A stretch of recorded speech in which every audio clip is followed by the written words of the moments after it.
Narendra Modi Israel பயணம். Iran பதற்றம் மத்தியில் கவனம். இந்திய பிரதமர் நரேந்திர மோடி பிப்ரவரி 25 அன்று டெல்-அவீவ் நகரத்திற்கு 2 நாள் அரசு பயணமாக செல்ல உள்ளார். இந்த பயணத்தின் போது அவர் இஸ்ரேல் பிரதமர் பெஞ்சமின் நெட்டன்யாஹு அவர்களை சந்திக்கவும், கெனெசெட் பாராளுமன்றத்தில் உரையாற்றவும், ஹோலோகாஸ்ட் நினைவிடம் யட் வஷம் சென்று மரியாதை செலுத்தவும் திட்டமிட்டுள்ளார். இந்த பயணம் ஈரான் தொடர்பான பிராந்திய பதற்றம் அதிகரித்துள்ள நேரத்தில் நடைபெறுவதால் உலக அரசியல் கவனத்தை ஈர்த்துள்ளது. இந்தியா தனது குடிமக்களுக்கு ஈரானை விட்டு வெளியேறுமாறு அறிவுறுத்தியுள்ளதும் நிலைமையின் தீவிரத்தை காணபாய இருப்பினும் உடனடி போர் நடவடிக்கை குறித்து அதிகாரப்பூர்வ உறுதிப்படுத்தல் எதுவும் வெளியாகவில்லை. ஜெர்மனி கடற்படைக்கு புதிய சீ டைகர் ஹெலிகாப்டர்.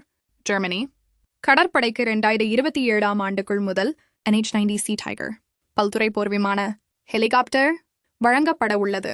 இந்த ஹெலிகாப்டர் ரஷ்யா கடற்படை திறன்கள், மேம்பட்ட சோனார் ஏவுகணைகள், போர் விமானங்கள் மற்றும் ஷாஹெட் காமிகாசி ட்ரோன்களை எதிர்கொள்ள வடிவமைக்கப்பட்டுள்ளது. இது நாட்டோ கடற்படையின் ரொம்ப சக்தி வாய்ந்த விமான அமைப்புகளில் ஒன்றாக கருதப்படுகிறது. UAE இஸ்ரேல் முதலீட்டு நிதி. யுனைடெட் அரப் எமிரேட்ஸ் அரசு இஸ்ரேல் நாட்டில் முதலீட்டை ஊக்குவிக்க $10 பில்லியன் மதிப்புள்ள நிதியை உருவாக்கியுள்ளது. பாலஸ்தீன ஊடகங்களுக்கு இஸ்ரேல் தடை. இஸ்ரேல் அரசு ஈஸ்ட் ஜெருசலம் பகுதியில் செயல்படும் 5 பாலஸ்தீன ஊடக நிறுவனங்களை தீவிரவாத அமைப்புகள் என கூறி தடை செய்துள்ளது. இதற்கு மனித உரிமை அமைப்புகள் மற்றும் சர்வதேச ஊடகங்கள் கவலை வெளியிட்டுள்ளன. பஹ்ரைனில் ஈரான் ஆதரவு பேரணி. பஹ்ரைன் நாட்டின் அல்சனாபிஸ் பகுதியில் மக்கள் தெருக்களில் திரண்டு ஈரான் ஆதரவு பேரணி நடத்தினர். பாதுகாப்பு சூழ்நிலை இருந்த போதிலும் சிலர் ஈரானுக்கும் தங்கள் வீர மரணங்களுக்கும் ஆதரவு தெரிவித்தனர். கன ஆயுத பேச்சுவார்த்தை. America and Russia.